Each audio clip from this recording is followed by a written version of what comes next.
অদম্য মনোবল, অ্যাসপাইরেশন, পরিশ্রমের মূল্য এবং ভালোবাসার শক্তি, চারটা জিনিসকে সমন্বয় করে একটা কম্বো প্যাকেজ আকারে মুভি বানানো হয় 1976 সালে। পৃথিবীর সেরা মোটিভেশনাল মুভিগুলোর যদি আপনি লিস্ট করেন তাহলে সেরা 10-এ এটি অবশ্যই থাকবে। Hello and welcome to flavours and facts. এটি সিলভেস্টার স্ট্যালোন অভিনীত এমন একটি কালজয়ী মোটিভেশনাল সিনেমা যেখানে একজন সাধারণ বক্সার রকি অ্যালবোয়া অসম্ভব প্রতিকূলতার বিরুদ্ধে লড়ে, চ্যাম্পিয়ন হওয়ার স্বপ্ন দেখে এবং তার জন্য কঠোর পরিশ্রম করে। এই সিনেমা দেখলে মনে হবে কঠোর পরিশ্রম, ধৈর্য আর আত্মবিশ্বাস থাকলে জীবনে সব কিছু করা সম্ভব। শুরু করছি রকি মুভির এক্সপ্লেনেশন। মুভির প্রথম অংশে রকির জীবনযাপন ও সংগ্রাম দেখানো হয়। মুভি শুরু হয় 1975 সালের ফিলাডেলফিয়া থেকে। রকি অ্যালবোয়া একজন মধ্যবয়স্ক বক্সার যে ছোটোখাটো লড়াই করে দিন কাটায়। সে খুব প্রতিভাবান নয়, তবে তার মধ্যে রয়েছে এক ধরনের শক্তি ও ধৈর্য। রকির কোনো স্থায়ী চাকরি নেই, তাই সে লোন শার্ক টনি গ্যাজোর হয়ে দেনা আদায়ের কাজ করে। আর এখানে বলে নেওয়া ভালো, লোন শার্ক বলতে সেই সকল ব্যক্তিকে বোঝানো হয় যারা খুব কঠিন শর্তে এবং উচ্চ সুদের হারে মানুষকে লোন দিয়ে থাকে। এই সকল লোন আদায়ের জন্য রকির মতো বক্সারের প্রয়োজন হয়, যাতে মানুষ ভয় পেয়ে টাকা দেয়। কিন্তু রকি অনেক দয়াবান একজন মানুষ, তাই সে মানুষের উপর নির্দয় হতে পারে না, নিষ্ঠুর হতে পারে না। যদিও টনি গ্যাজো তাকে বলেছে মানুষের উপর নির্মম হতে, কিন্তু সে তা হয় না। আর এই যে দেখছেন, এই থোবরা হচ্ছে লোন শার্ক টনি গ্যাজো। রকির জীবনে খুব বেশি কিছু নেই, সে একা থাকে। তার একমাত্র সঙ্গী তার পোষা কচ্ছপ কাফ ও লিঙ্ক, আর একটা কুকুর যার নাম বাটকাস। রকি নিয়মিত যায় এই যে দেখছেন এই লজ্জাবতী লতার কাছে, যে খুব লাজুক, চশমা পরে এবং অন্তর্মুখী মেয়ে। সে কারোর সাথে সহজে মিশতে পারে না। রকি তাকে খুব পছন্দ করে এবং ধীরে ধীরে তাদের মধ্যে একটা সম্পর্ক গড়ে ওঠে, আর এর নাম অ্যান্ড্রিয়ান পেনিনো।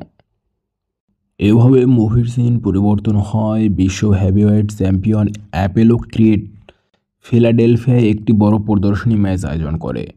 তার মূল প্রতিপক্ষ আহত হয়ে যায়, তাই সে সাধারণ একজন আমেরিকানকে তার সঙ্গে লড়ার সুযোগ দিতে চায়। অ্যাপোলো ক্রিড রকির নাম দেখে মুগ্ধ হয়, কারণ ফিলাডেলফিয়ায় রকি দ্য ইটালিয়ান স্টেলিয়ন নামে পরিচিত। নামটি তাকে আকৃষ্ট করে এবং সে রকিকে তার সাথে লড়ার জন্য একটি সুযোগ দেয়। প্রথমে রকি হতবাক হয়ে যায়, কারণ সে কখনোই ভাবতে পারেনি যে বিশ্ব চ্যাম্পিয়ন একজনের সাথে সে কখনো লড়বে। কিন্তু পরবর্তীতে সে দ্বিধা কাটিয়ে এটি তার জীবনের জন্য একটি অনেক বড় সুযোগ, তাই সে রাজি হয় এবং বিশ্ব চ্যাম্পিয়নের সাথে লড়াইয়ের জন্য প্রস্তুতি নেয়। পরবর্তীতে সিন পরিবর্তন হয় এবং আমরা দেখতে পারি রকির জীবনের কঠিন মুহূর্ত আসে তখন, যখন অভিজ্ঞ ট্রেনার মিকি গোল্ডমিল তার কোচ হতে চায়। মিকি বহু বছর ধরে রকির সম্ভাবনা দেখেছে, কিন্তু রকি যে নিজের প্রতিভাকে কাজে লাগায়নি সেটার জন্য সে হতাশ ছিল। এখন যখন রকি বড় সুযোগ পেয়েছে, মিকি তার কোচ হতে চায়। প্রথমে রকি বিরক্ত হয়, কারণ সে মনে করে মিকি শুধু এখন সুযোগ পেয়ে তার পাশে থাকতে যাচ্ছে। তবে পরে সে বুঝতে পারে মিকি ছাড়া তার জয়ী হওয়ার কোনো সুযোগ নেই। এরপর রকি কঠোর পরিশ্রম এবং প্রশিক্ষণ শুরু করে। ভোরবেলা উঠে শীতের মধ্যে দৌড়ানো, খালি পেটে কাঁচা ডিম খাওয়া, দ্রুতগতির পাঞ্চিং ব্যাগে ঘুষি মারা, জিমে কঠোর অনুশীলন করা, পোলের মাংসের দোকানে ঝুলন্ত মাংস পেটানো। রকির কুকুর বাটকাসও তার সঙ্গে দৌড়ায় আর ধীরে ধীরে তার ফিটনেস বাড়াতে থাকে। এরই মাঝে দেখা যায় লজ্জাবতী অ্যান্ড্রিয়ান প্রথমে খুব লাজুক থাকলেও ধীরে ধীরে রকির সঙ্গে কথা বলতে শুরু করে। একদিন পলে রকির উপর রেগে গিয়ে অ্যান্ড্রিয়ানকে অপমান করে, আর তখন অ্যান্ড্রিয়ান পলের উপর রাগ করে প্রথমবারের মতো আত্মবিশ্বাসী হয়ে ওঠে।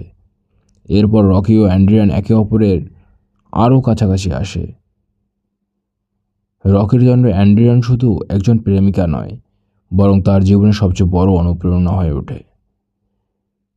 সে বিশ্বাস করতে শুরু করে যে সে সত্যিই জয়ী হতে পারে।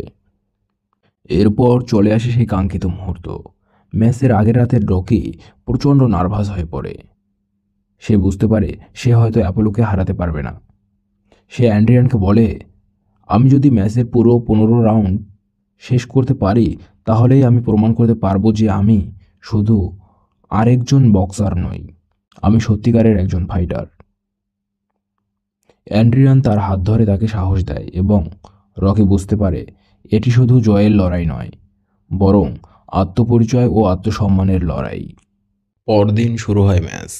ম্যাচের দিন পুরো স্টেডিয়াম অ্যাপোলো ক্রিডকে সমর্থন করে, কারণ সবাই ভাবে রকি মাত্র কয়েক রাউন্ডের মধ্যেই হেরে যাবে। কিন্তু প্রথম রাউন্ডে রকি সবাইকে চমকে দেয়। সে অ্যাপোলোর মুখে এমন একটা ঘুষি মারে, চ্যাম্পিয়ন প্রথমবারের মতো মাটিতে পড়ে যায়। এরপর শুরু হয় এক তুমুল লড়াই। অ্যাপোলো তার পূর্ণ শক্তি দিয়ে রকিকে আঘাত করে, কিন্তু রকি কোনোভাবেই হাল ছাড়ে না। রকির চোখ ফুলে যায়, নাক ভেঙে যায়, শরীর থেকে রক্ত পড়তে থাকে। অ্যাপোলোকে প্রচণ্ড ক্লান্ত হয়ে পড়ে, কারণ সে ভাবেনি যে রকি এত কঠিন লড়াই তার সাথে করবে।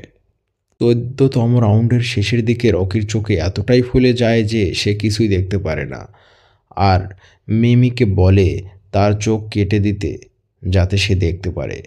শেষ 15তম রাউন্ডে রকি ও অ্যাপোলো একে অপরকে শেষ শক্তি দিয়ে আক্রমণ করে। দর্শকরা উত্তেজিত হয়ে দাঁড়ায়।